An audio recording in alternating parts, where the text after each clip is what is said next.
transitando por la carta a los Romanos. De manera que eso es un buen tiempo. Hemos ido lentamente porque si tú consideras la profundidad de la carta, en realidad hemos cubierto mucho terreno, pero en 3 o 4 minutos te voy a resumir algunas cosas que hemos dicho. Nosotros titulamos la serie La condenación del hombre y la salvación de Dios, porque eso es exactamente todo lo que encontramos en los primeros capítulos, de qué manera el hombre se perdió hasta el punto que no hay ni siquiera un justo, no hay uno, ni siquiera uno, no hay nadie que haga lo bueno. Eso es Romanos 3. Pero ya en Romanos 1, Pablo nos hablaba de la depravación del hombre, hasta el punto que en el capítulo 1, 3 veces Pablo nos dice que Dios los abandonó a sus deseos, a la impureza de sus corazones. Dios los abandonó, por tercera vez Dios los abandonó. Y hay como una lista larga de pecados ahí que nos dejan ver hasta dónde el ser humano es capaz de alejarse de Dios. En la medida en que tú avanzas, nos encontramos con Pablo hablando de que aún en su propia vida había una lucha que librar, porque en ocasiones aquellas cosas que él debía hacer no la hacía y otras cosas que no debía hacer terminaba haciendo, y cómo él clama al final de ese capítulo, ¿verdad? ¿Quién podrá librarme de este cuerpo de muerte o este cuerpo de pecado? Y solamente Cristo Jesús puede hacer eso. Y finalmente llegamos al capítulo 8 de Romanos, donde Pablo comienza diciendo que no hay condenación para aquellos que están en Cristo Jesús, y nos habla incluso de cómo todos aquellos que son hijos de Dios son guiados por el Espíritu en Romanos 8:14, y luego nos deja ver un poco más adelante de que Dios en la eternidad pasada conoció a un grupo de personas y que a eso que Dios conoció, Él predestinó, y a lo que predestinó Dios llamó, y a los que llamó justificó, a los que justificó glorificó, de manera que nosotros podamos ser hechos conforme a la imagen de su Hijo.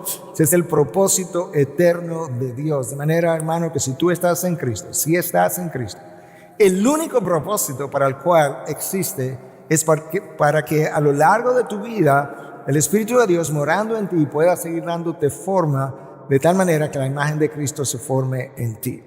Y luego entonces llegamos al capítulo 9 y dijimos que los capítulos 9, 10 y 11 de Romanos son dedicados por parte de Pablo a discutir, a hablar, a digerir la historia de la nación de Israel. Y dijimos que en el capítulo 9 Pablo nos habla de la elección de la nación de una manera muy peculiar. Si se te han olvidado algunos de los detalles, te recomiendo que vuelvas y leas el capítulo 9. En el capítulo 10 que estamos cerrando hoy, Pablo nos habla del rechazo continuo de la nación de Israel al llamado de Dios, y cómo por consiguiente Dios también terminó disciplinándolos o castigándolos de manera severa, precisamente por su terquedad. Pero luego en el capítulo 11, al cual entraremos el próximo domingo, si el rapto no llega antes, lo cual sería muy bueno, comenzaremos a ver la restauración de la nación de Israel, de manera que Dios no ha terminado con su pueblo. Pero en el mensaje anterior a este, no el domingo pasado porque no estuve aquí, pero en el mensaje anterior a este, hablamos en los versículos 14 y 15 de Romanos 10 de cómo nosotros, tú y yo, tenemos una obligación de predicar el Evangelio, sobre todo a aquellos que nunca han oído, y cómo es necesario que el mensaje sea escuchado, pero para que el mensaje sea escuchado necesita ser predicado. Pero para que el mensaje pueda ser predicado, alguien tiene que enviar a los predicadores.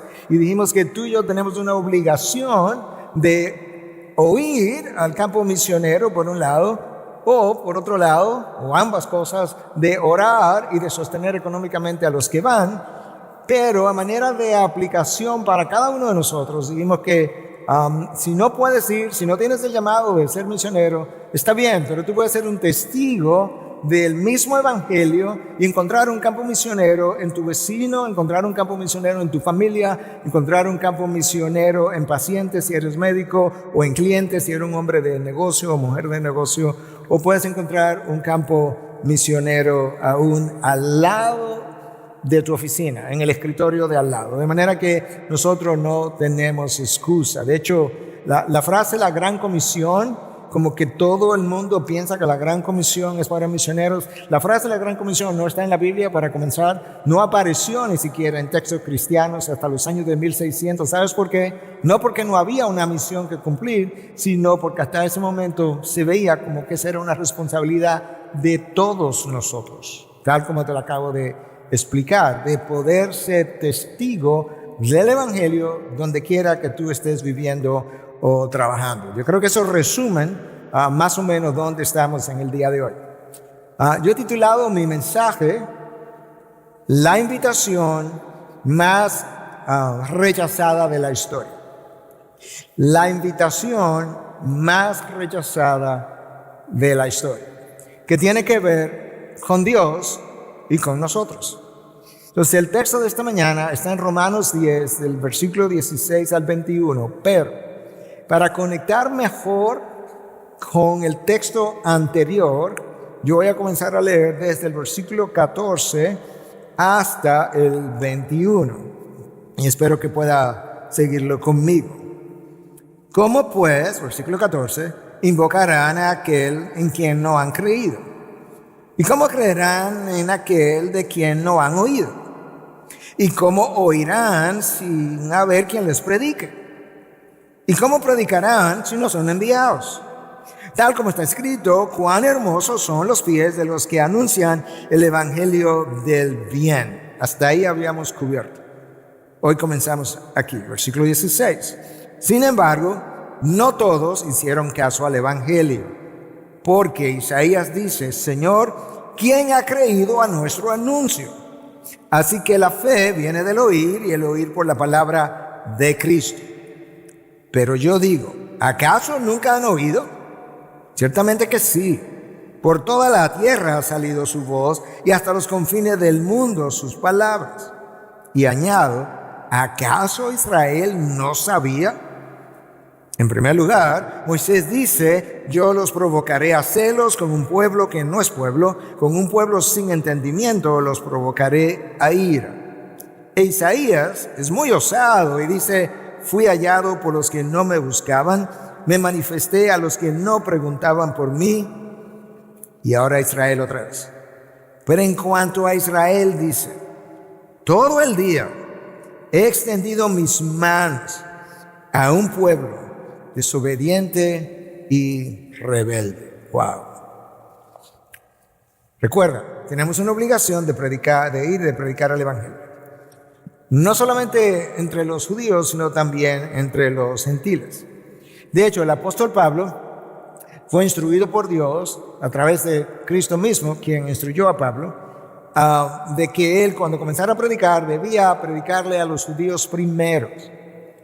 Y eso está en varios pasajes del Nuevo Testamento. Y luego a los gentiles. Y yo quiero leerte en el día de hoy en qué momento el apóstol Pablo decidió ir de manera primaria a los gentiles y quizás de manera secundaria a lo largo del camino. Entonces, si encontraba a judíos, predicarle. Pero hubo un momento de cambio, un momento de definición. Ciertamente Pablo había sido llamado a ser el apóstol a los gentiles, pero no desde el inicio. Él tenía que comenzar predicando el evangelio a los judíos de manera primaria, y en un momento dado, debido al rechazo de dicha predicación, Pablo hace el cambio, y te lo voy a leer del libro de los Hechos, capítulo 13, versículos 44 al 46. El siguiente día de reposo, casi toda la ciudad se reunió para oír la palabra del Señor. Toda la ciudad casi, era una manera hiperbólica, toda la ciudad. Pero cuando los judíos vieron la muchedumbre, se llenaron de celo. Ahí comienza el celo de judíos y gentiles. Y blasfemando contradecían lo que Pablo decía. Entonces Pablo y Bernabé, este es el punto de definición. Entonces Pablo y Bernabé hablaron con valor y dijeron, era necesario que la palabra de Dios les fuera predicada primeramente a ustedes, a los judíos. Pero ya que la rechazan y no se juzgan dignos de la vida eterna, así que ahora nos volvemos a los gentiles. El endurecimiento de la nación de Israel en la época de Pablo ha continuado hasta el día de hoy, aunque cuando lleguemos al capítulo 11 veremos que ha sido un endurecimiento parcial y que Dios todavía tiene algo que hacer con la nación. Pero Pablo nos expresa en el capítulo 9, cuando lo estuvimos viendo al inicio del capítulo 9, el enorme dolor que él sentía por la indiferencia y la apatía del pueblo judío hacia la persona de Cristo y su oferta de salvación. De hecho, él dice, si fuera posible, yo me ofrecería como anatema, yo me haría esta maldición si Dios pudiera darle salvación a ellos. Ese es Pablo. Entonces ahora, cuando comenzamos a leer el texto de hoy, nosotros vimos cómo Pablo inicia el versículo 16 diciendo, sin embargo, no todos hicieron caso al Evangelio. Vamos a pararnos ahí un momento. Mientras Pablo predicaba, no todos hicieron caso al Evangelio. Como dirían en inglés, eso es como un understatement. De hecho, eso está por debajo de lo que realmente fue. No solamente que no todos hicieron caso al Evangelio, es que la mayoría, la enorme mayoría, no le hizo caso al Evangelio. Pero Pablo quiere que veamos en ese primer versículo que esa dureza de corazón no era nueva para sus días. En sus días, la mayoría no le hizo caso al Evangelio. Pero en días atrás ocurrió exactamente lo mismo. Cientos de años atrás. Escucha Pablo, todavía en el versículo 16, porque Isaías dice, Señor, ¿quién ha creído a nuestro anuncio? Preguntó Isaías. De manera que ahora, en un solo versículo, Pablo nos deja ver, en primer lugar, hay una dureza hacia el Evangelio que es presente, pero hay una dureza que viene de atrás, que incluso Isaías, 700 años antes de Cristo, un poco más, de la cual se quejó el profeta Isaías. Y es por eso que Pablo está citando a Isaías, ¿verdad? En el capítulo 53, versículo 1, con esta frase, ¿quién ha creído a nuestro Evangelio? Pero eso era Isaías diciendo y preguntándole a Dios. El día que Isaías fue llamado al ministerio, tú puedes leerlo en Isaías 6, ese mismo día Dios le anuncia a Isaías que él estaba siendo enviado a una nación hebrea, que estaría oyendo, tendrían oídos, pero no escucharían, que teniendo ojos no verían, que era una nación endurecida y parte incluso en un momento dado del endurecimiento se debió al mismo juicio de Dios, al cual aludió Cristo en un momento dado cuando dijo, bien profetizó Isaías de ustedes, que teniendo ojos no ven y oídos no oyen. Bueno, esa es lo que Pablo está tratando de ayudarnos a entender, este rechazo continuo al mensaje de Dios. Desde los días de Isaías e incluso mucho antes de Isaías ya había comenzado. En el desierto con Moisés, nosotros vemos el mismo rechazo y la misma actitud hasta el día de hoy.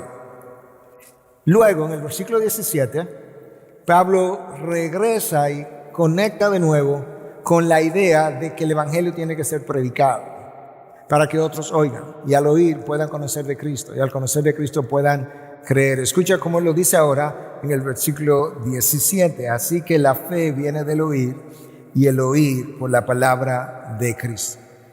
Pablo nos está dejando ver, y esta es la segunda enseñanza de su texto, nos está dejando ver que el Evangelio, el mensaje de salvación fue diseñado, ordenado por Dios de manera tal que es un mensaje que predominantemente necesita ser articulado verbalmente. Y eso tiene sus razones, como lo vamos a ver, para que sea escuchado. Dios puede hacerlo de otra manera, pero de manera primaria el Evangelio es para ser predicado, escuchado, y que entonces la gente pueda responder a lo que escuche. Cuando nosotros leemos a Isaías, a Jeremías, a Malaquías o cualquiera de los otros profetas, la realidad es que esos mensajes que tú y yo leemos fueron predicados a una audiencia particular como son ustedes ahora mismo y luego fueron llevados al lenguaje escrito de manera que pudieran permanecer como enseñanza para nosotros.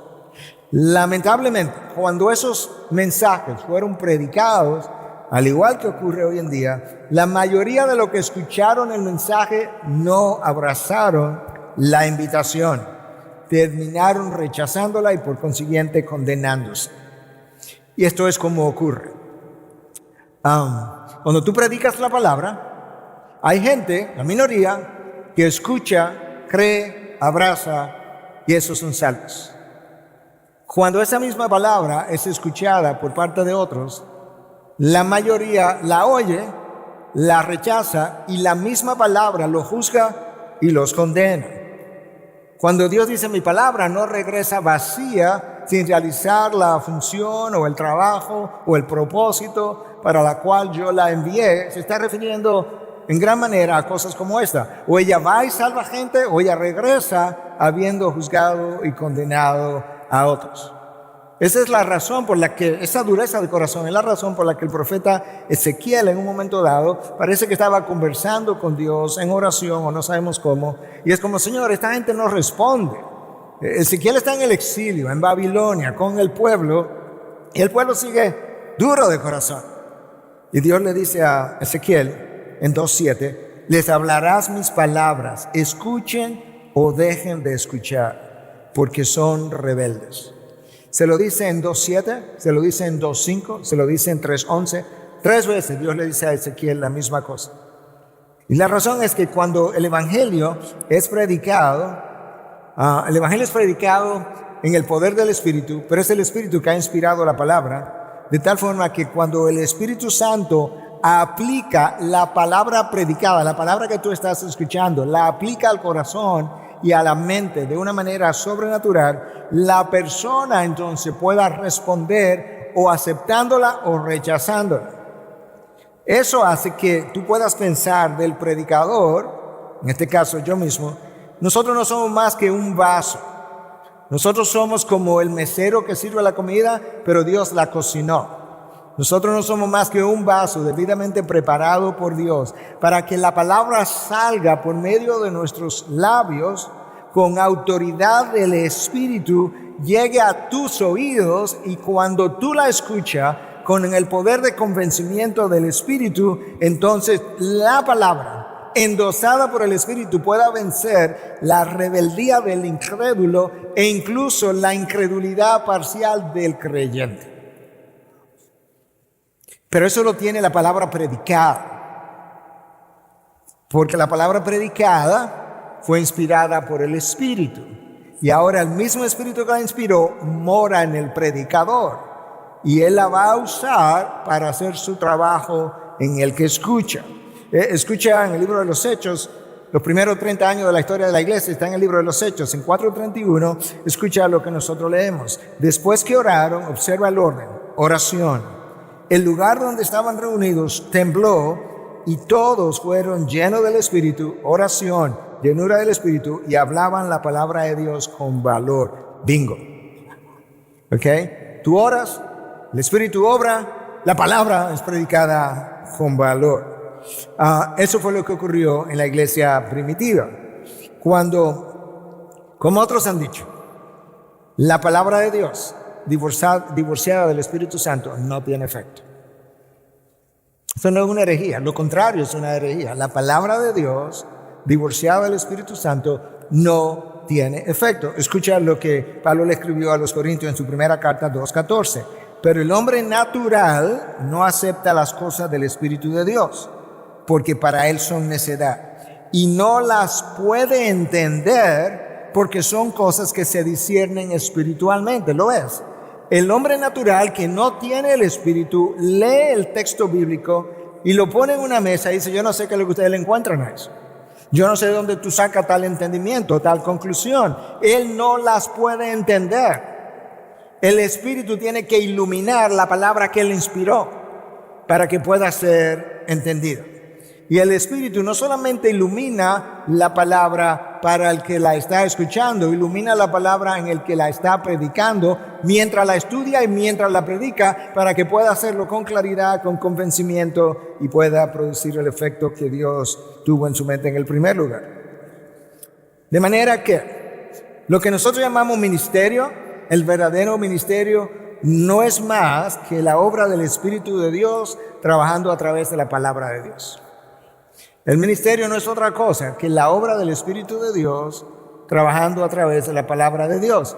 Dios guía a su iglesia por medio del Espíritu, pero el Espíritu la guía por medio de la palabra.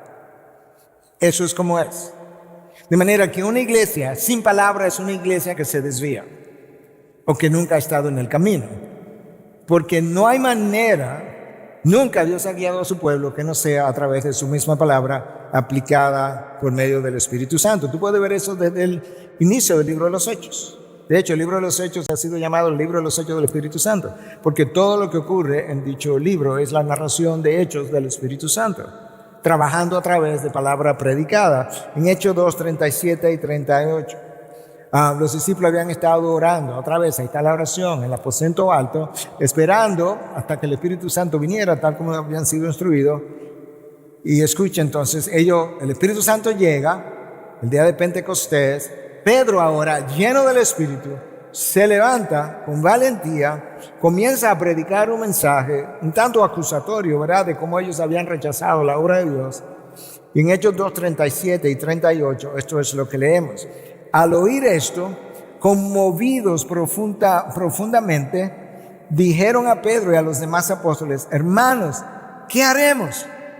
Entonces Pedro les dijo: arrepiéntanse y sean bautizados cada uno de ustedes en el nombre de Jesucristo para perdón de sus pecados y recibirán el don del Espíritu Santo. Pedro se levanta, predica un mensaje breve en el poder del Espíritu. El Espíritu toma la predicación de Pedro, la aplica al corazón y a la mente de los que estaban allí. ¿Se sabe qué? 3,000 personas nacieron de nuevo en un solo momento. El mensaje más corto, predicado por un hombre sin letras, sin educación, produjo el mayor resultado quizás en un solo día que un mensaje haya traído a la luz en un solo momento. 3,000 personas. ¡Wow!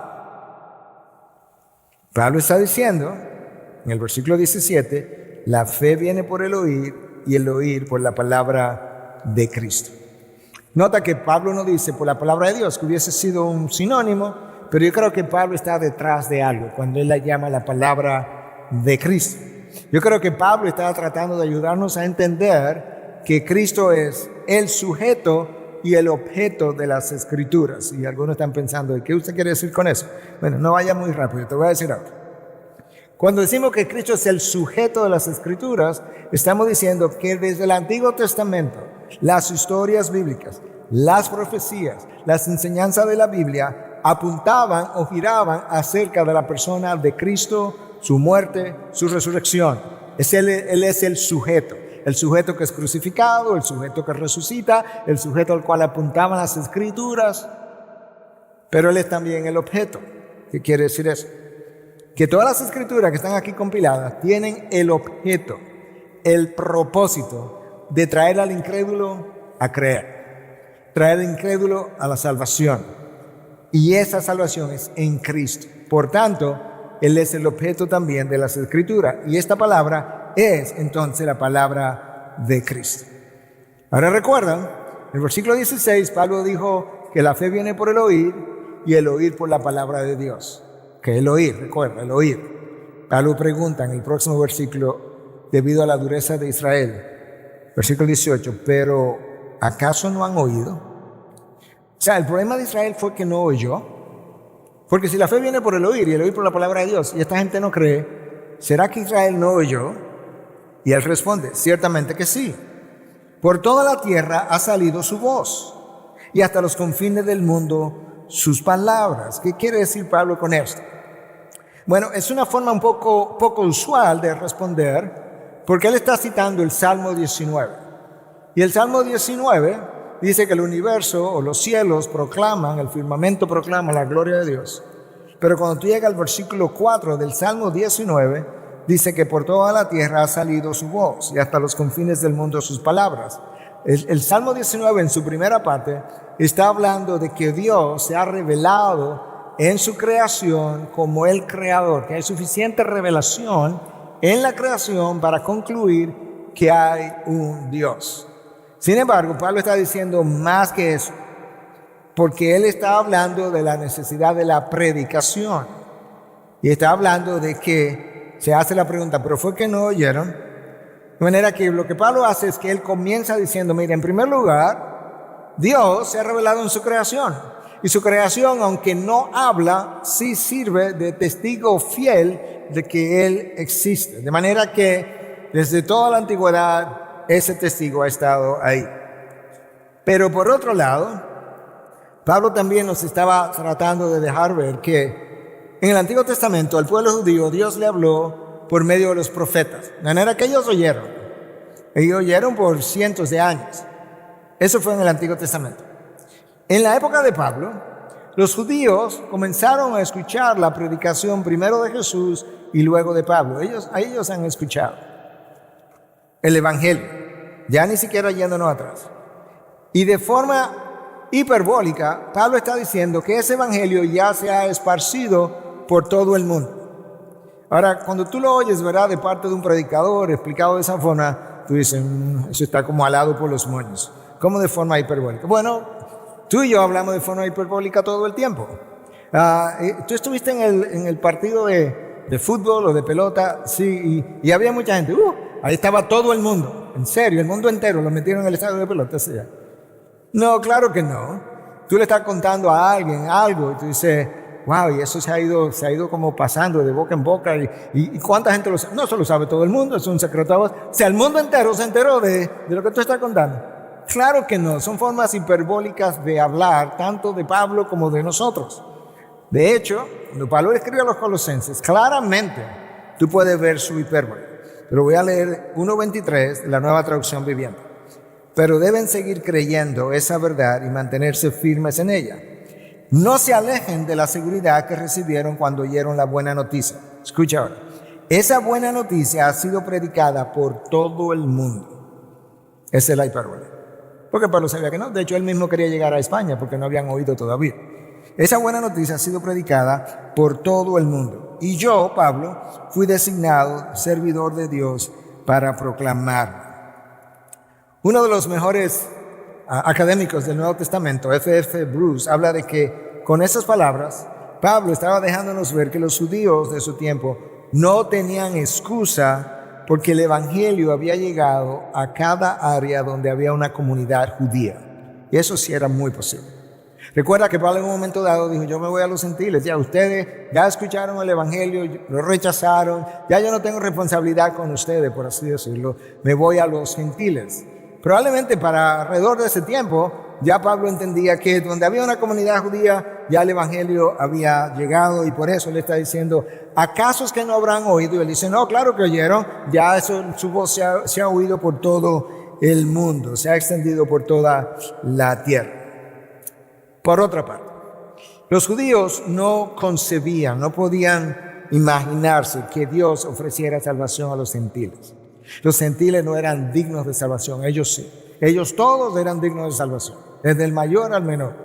Pero los gentiles no. Y recuerda la historia de Jonás, cómo Jonás no quería ir para Nínive. ¿Por qué? Porque los ninivitas no merecían salvación y él conocía a Dios y sabía que Dios se atrevería a perdonarlo. Y tú sabes que Jonás se fue a Nínive en contra de su voluntad, predica la palabra, Nínive cree, se arrepiente y él está airado con Dios. El profeta de Dios está airado porque Dios le dio salvación a un grupo importante de gentiles. De manera que, en cierta manera, si la oferta de salvación que Dios extendió a los judíos en principio, ahora ha sido extendida a los gentiles, entonces la palabra de Dios o la invitación de Dios ciertamente ha alcanzado a todo el mundo, en ese otro sentido. Ahora, Pablo continúa. Recuerda que Pablo con frecuencia anticipa la oposición de aquellos que escuchan y vive haciendo preguntas en Romanos. Entonces, en el versículo 19, Pablo dice, ¿acaso Israel no sabía? O sea, ¿es que Israel no sabía? Y ahí no está claro, en ese solo versículo, o medio versículo de hecho, que no sabía qué, Pablo.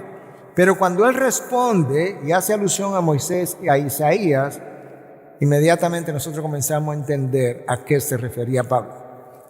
Porque si él dice, ¿acaso Israel no sabía? Y luego no nos da respuesta, pero él dio la respuesta. Él alude a Moisés y luego a Isaías. Escucha, todavía en el mismo versículo 19. En primer lugar, o sea, esta es la primera respuesta. Moisés dice, yo los provocaré a celos con un pueblo que no es pueblo. Con un pueblo sin entendimiento los provocaré a celos. Lo provocaré a ira, gracias. Moisés vivió en el desierto 40 años. Vivió las quejas del pueblo de Israel, la oposición del pueblo de Israel. Vivió la terquedad, la dureza de corazón del pueblo de Israel. Al final de los 40 años, después que el pueblo había visto la gloria de Dios, que había recibido maná, que había recibido agua de la roca, que había recibido carne incluso en el desierto, que había sido protegido del sol por una nube, al final de los 40 años, antes de entrar a la tierra prometida, Moisés le dice al pueblo y le profetiza en cierta manera, ¿sabes qué? Lo mismo que ustedes hicieron en el desierto, ustedes van a seguir haciendo hasta que Dios decida buscar a otro pueblo que no son ustedes. Se refería a nosotros los gentiles. Y cuando Él lo haga, ustedes van a ser provocados a celos y a ira. Escucha en Deuteronomio 32, 21. Esto fue escrito 1 o 2 meses antes de entrar a la tierra prometida. Deuteronomio 32, 21 en la Nueva Traducción Viviente. Ellos despertaron mis celos, dice Dios, al rendir culto a cosas que no son Dios, provocaron mi enojo con sus ídolos inútiles. Ahora yo despertaré sus celos con gente que ni siquiera es pueblo. Provocaré su enojo por medio de gentiles insensatos. ¡Wow! Lo que muchos estudiosos entienden es que Pablo está preguntando, ¿es que los gentiles no entendieron el mensaje? Y él dice, bueno, esta es la respuesta. Yo no sé por qué, porque ya Moisés le advirtió que ustedes iban a seguir duros hasta el punto que llegaría el momento en que Dios iba a tomar el mensaje y se lo iba a llevar a los gentiles. A eso es que Pablo llama a un pueblo que no era mi pueblo. O sea, nosotros no éramos parte del pueblo de Dios. Dios iba a tomar el mensaje de salvación y lo iba a llevar a ese pueblo, a un pueblo sin entendimiento. Claro, los gentiles no tenían ningún entendimiento, nunca recibieron los 10 mandamientos, nunca recibieron un profeta, con excepción de contadas ocasiones como los ninivitas. Los gentiles no tuvieron instrucción de ningún tipo de parte de Dios, por tanto era un pueblo sin entendimiento. A ese pueblo Dios le ofrecería salvación. Entonces eso es lo que Pablo está diciendo. Fue que no entendieron. Bueno, Moisés se lo dijo claramente lo que iba a ocurrir y se lo dijo al final de los 40 años en Deuteronomio 32, 21. Pero Pablo completa la respuesta para poder entender a qué Pablo se refiere cuando dice Israel no sabía. Entonces la segunda parte de la respuesta es, Isaías es muy osado y dice, entonces en Romanos 10, 21, fui hallado por lo que no me buscaban y me manifesté a los que no preguntaban por mí. Isaías, 700 años atrás, profetiza Dios diciendo, ¿sabes qué? Había un pueblo, o habrá un pueblo, porque era futurista, que no anda buscando de mí, no me conoce, no saben quién yo soy, no está preguntando, pero yo me voy a manifestar a ese pueblo. De manera que ellos debieron haberlo sabido. Escucha, cuando Pablo dice en Romanos 10, 21, Isaías es muy osado, escucha ahora cuál texto de Isaías estaba Pablo refiriéndose. ¿A cuál texto? Isaías 65:1. El Señor dice, estaba listo para responder, pero nadie me pedía ayuda. Estaba listo para dejarme encontrar, pero nadie me buscaba. Aquí estoy, dije a una nación que no invocaba mi nombre. Eso es futuro. Lo que pasa es que esto es un pretérito profético, que implica que el profeta habla en tiempo pasado, como si hubiese ocurrido, pero se está refiriendo a algo futuro. Dios está diciendo a la nación de Israel, tú sabes que va a llegar un momento en que yo me voy a ir a los gentiles y a un pueblo que no me conoce, que no me busca, que no me pregunta, un pueblo al que yo le estaba dispuesto a responderle en cualquier momento. Y llegó el momento en que incluso yo fui, lo busqué, me presenté a ellos y le dije, aquí estoy. Dije a una nación que no invocaba mi nombre. Eso somos tú y yo. Hermanos, nosotros no tenemos la menor idea de lo bendecido, de lo privilegiado que nosotros somos, de que un Dios infinitamente santo, infinitamente justo, se haya molestado, esa es la palabra, haya condescendido a salir a buscarnos cuando nosotros estábamos camino a la perdición, contentos en nuestro desvarío, contentos en nuestro camino de perdición, disfrutando de los placeres del mundo, pensando que estábamos bien, que estábamos viviendo la buena vida y que Dios, a pesar de eso, haya condescendido y nos haya dicho, aquí estoy, encuéntrame, mírame, ven a mí, encuentra refugio, yo soy la fuente que puede saciar tu sed. Yo soy lo que te puede dar sentido y propósito. Hermanos, cuando tú entiendes eso y entiendes la cruz y entiendes lo que Cristo pagó y lo innecesario que era para Él sufrir como sufrió, pero que por ninguna otra razón, ni en ti ni en mí, Él haya querido dar su cuerpo, dar su vida, dar su sangre, no puede ser que tú y yo queramos simplemente vivir la vida cristiana con el menor esfuerzo posible. No sé si fui a ustedes que les dije, porque como les digo, vivo hablando aquí y allí frecuentemente, ya no sé lo que digo, cuándo y dónde, pero tú sabes que se supone que la vida cristiana, el llamado de la vida cristiana es como a 10,000 pies de altura. Y Pablo me dice que viva a esa altura. Pero resulta que la mayoría de los hijos de Dios estoy hablando, viven como a 3 pies de altura. Y el que vuela a 4 pies cree que se le está comiendo. No, hermano. Es un privilegio pertenecer a la familia de Dios. Y el Evangelio llegó a nosotros, humanamente hablando, porque un pueblo se endureció que tampoco quiso responder a Dios. ¿Cuál pueblo fue ese? Versículo 21. Pero en cuanto a Israel, dice, todo el día he extendido mis manos a un pueblo desobediente y rebelde. ¡Wow! Imagínate eso, porque es una figura del habla. 24 horas al día le extendí la mano al pueblo de Israel. Ven, arrepiéntate, no lo hagas, no lo repitas. Te perdoné ayer, pero no cuente con eso mañana. Te estoy esperando todo el día. Escucha cómo él describe a la nación, a una nación desobediente y rebelde. La nación de Israel recibió múltiples profetas, cientos de años. No le hicieron caso. De hecho, los persiguieron y a muchos los mataron. Luego viene Cristo, el último profeta. No le creen. Cristo les citó las escrituras que ellos defendían tanto, no le creyeron. No solamente que no lo creyeron, lo odiaron y lo crucificaron. Más adelante el apóstol Pablo viene como representante de Cristo, va a los gentiles. Fue a los judíos primero, le rechazaron. Y cuando lo rechazaron, pasó por innumerables vicisitudes. Pablo la describe en 2 Corintios 11, del 23 al 25. Fue encarcelado en múltiples ocasiones, azotado un sinnúmero de veces. Se vio amenazado de muerte con frecuencia. 5 veces recibió de los judíos 39 azotes. 3 veces fue golpeado con varas. 1 vez fue apedreado. 3 veces naufragó. Y llegó a pasar una noche y un día en lo profundo. ¿Y cuál era su delito? Que predicaba el Evangelio, que predicaba tu salvación. Ese era su delito. Para que pasara todo esto. ¡Wow!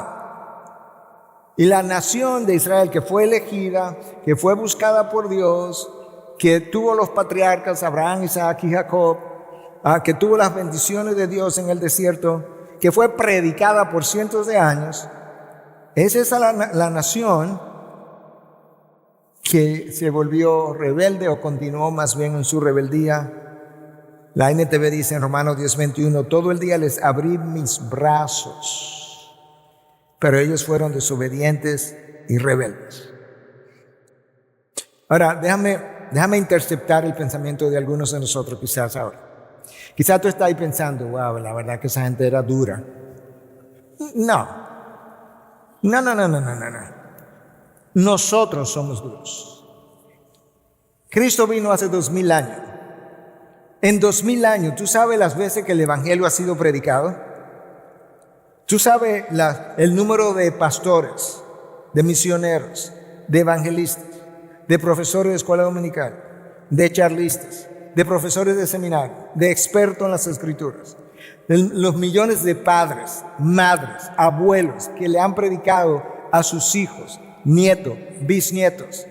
Tú sabes el número de amigos que le ha predicado a amigos y familiares, y aún en 2000 años, y aún así la enorme mayoría de los que han escuchado el Evangelio entre nosotros los gentiles no han abrazado el Evangelio, lo han rechazado.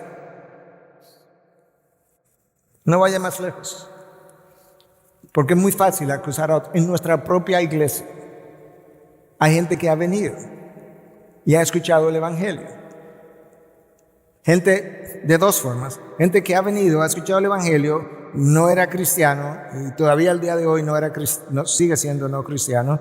Gente que es cristiano, que ha escuchado llamados de arrepentimiento múltiples veces y que todavía ha persistido en su dureza de corazón.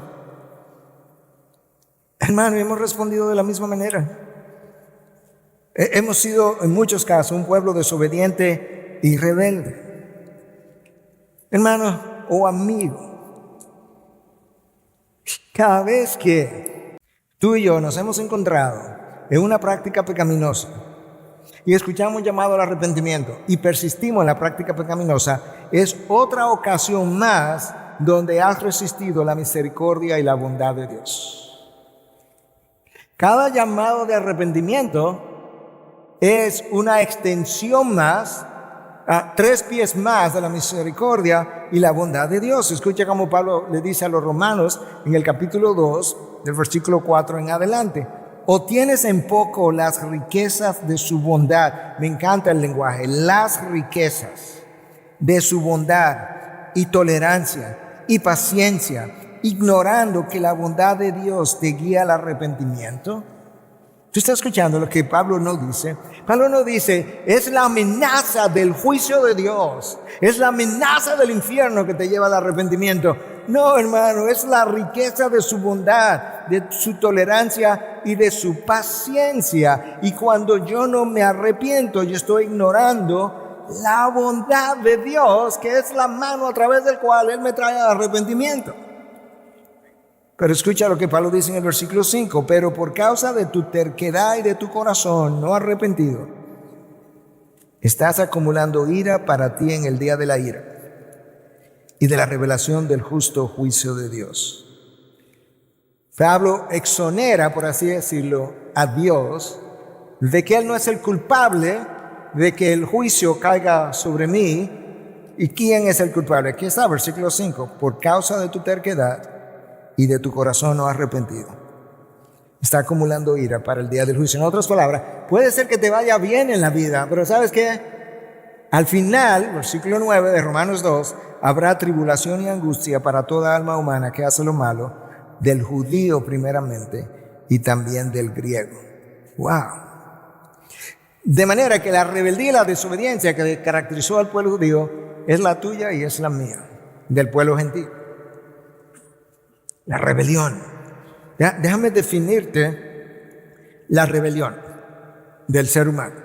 Es la inclinación natural del corazón humano para llevar a cabo sus deseos, aún sabiendo que son contrarios a la voluntad de Dios. Tal cual Adán y Eva lo hicieron, igualito. Adán y Eva sabían cuál era la voluntad de Dios, pero se quisieron comer la fruta. ¿Ok? Con frecuencia, el Hijo de Dios, o prácticamente siempre, sabe lo que es conforme a la voluntad de Dios y lo que no es. Y sabiendo lo que es conforme a la voluntad de Dios, en su rebelión, decide que prefiere seguir los dictámenes y deseos de su corazón antes que los dictámenes y deseos del corazón de Dios. Esa es la rebelión. La terquedad de que Dios habla con relación al pueblo judío es la terquedad del ser humano, no es del judío. Déjame definirte la terquedad con relación a Dios, tomando en cuenta algunas de las cosas que los diccionarios dicen de la terquedad. Es una característica del individuo que mantiene con ahínco una opinión, una actitud, una decisión o práctica pecaminosa, a pesar de múltiples llamados de atención de parte de Dios, hechos ya sea a través de sermones predicados, de lecturas de la palabra, de recordatorio del Espíritu Santo que trae pensamiento a tu mente o a tu conciencia, o quizás a través de un amigo, de una amiga, de un padre, de una madre o de cualquier otro. O sea, la terquedad es una opinión, es una actitud, es una decisión o una práctica pecaminosa que yo mantengo, a pesar de que Dios por múltiples canales distintos me ha llamado la atención para que me devuelva. Y en mi rebelión, yo decido obedecer los dictámenes de mi corazón. Esa es la razón. Bueno, déjame devolver un momentito. La razón por la que estoy haciendo esto es porque, como te dije en un mensaje anterior, el predicador necesita siempre, en cada sermón prácticamente, hacer dos cosas. Él tiene que tomar la audiencia y traerla al texto 2000 años atrás para que pueda entender quién la escribió, a quién se le escribió, cuál fue el propósito, y eso ya lo hicimos, la nación de Israel. Pero luego él tiene que tomar el texto. La audiencia vino al texto, ya vimos todo eso. Ahora él tiene que tomar el texto y llevarlo a la audiencia para ver cómo eso se aplica hoy. Eso es lo que estamos haciendo. El autor de la carta a los Hebreos, en conocimiento de la dureza de corazón del ser humano, y con eso ya voy cerrando, escribe a personas cristianas. Y yo sé que son cristianos, él pensaba que eran cristianos porque le llama hermanos. Déjame leerte, es un texto de 6, 7, 8 versículos, pero escucha con atención, y mientras digo que escuche con atención, yo mismo le ruego al Espíritu de Dios que abra nuestro entendimiento de manera personal para que cada uno de nosotros pueda escuchar lo que Él tiene que decirnos a cada cual. Hebreo 3, del 7 al 15. Por lo cual, como dice el Espíritu Santo, ¿ves?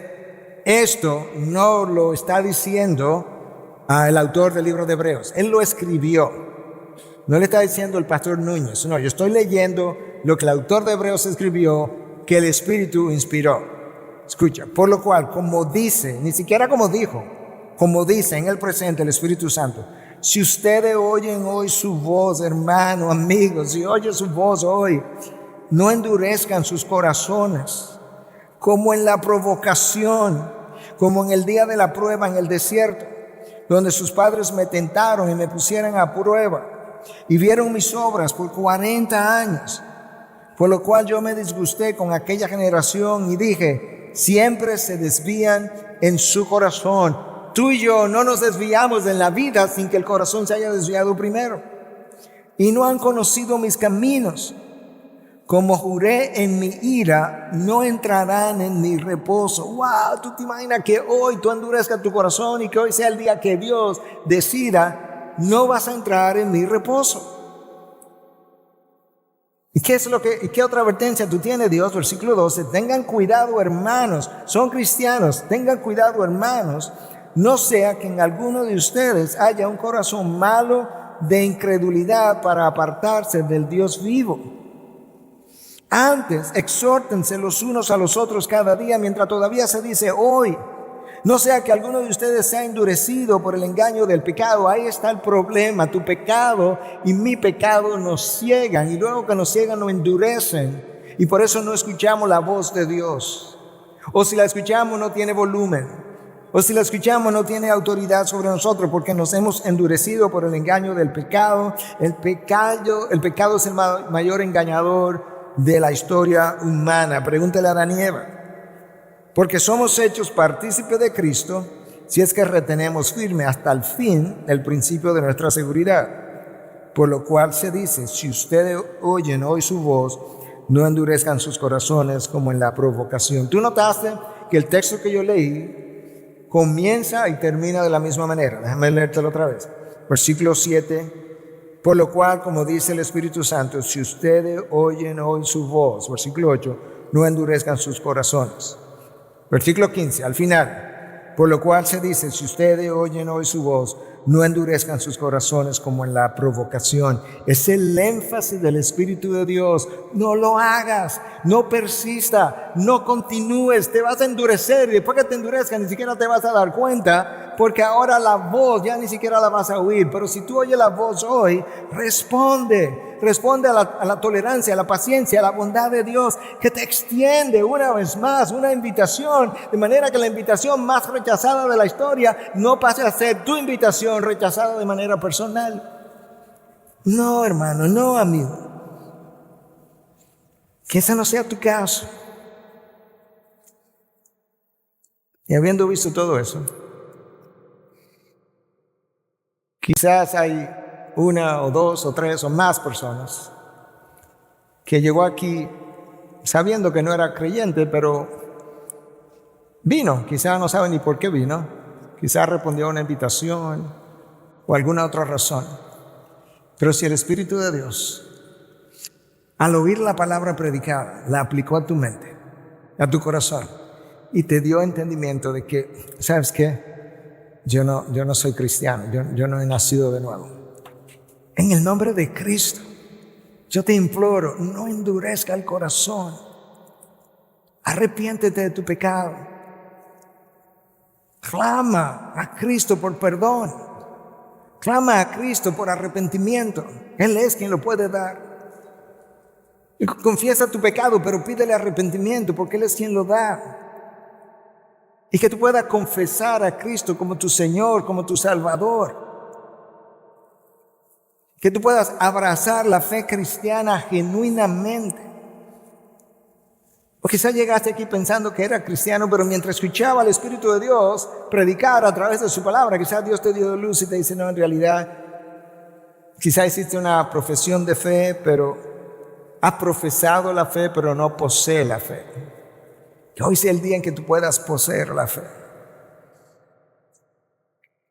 Yo quiero guiarte si el Espíritu de Dios te ha dado dicha convicción. Yo quiero guiarte en una oración de arrepentimiento para conversión.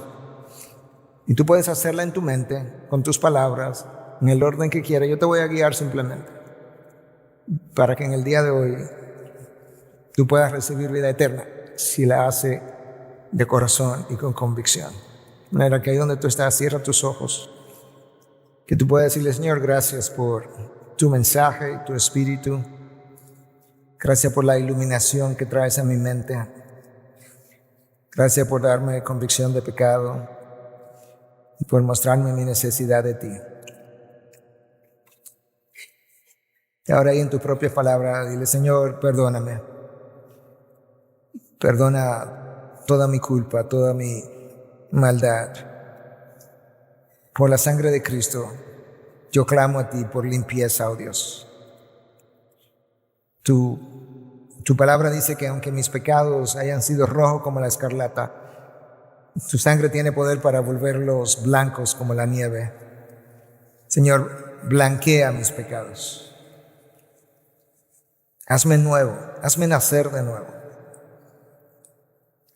Señora, por medio del Espíritu que hoy viene a morar en mí, dame una nueva mente, un nuevo corazón, nuevos deseos, una nueva visión de ti, de mi vida, de la vida en general. Dame una nueva visión, oh Dios.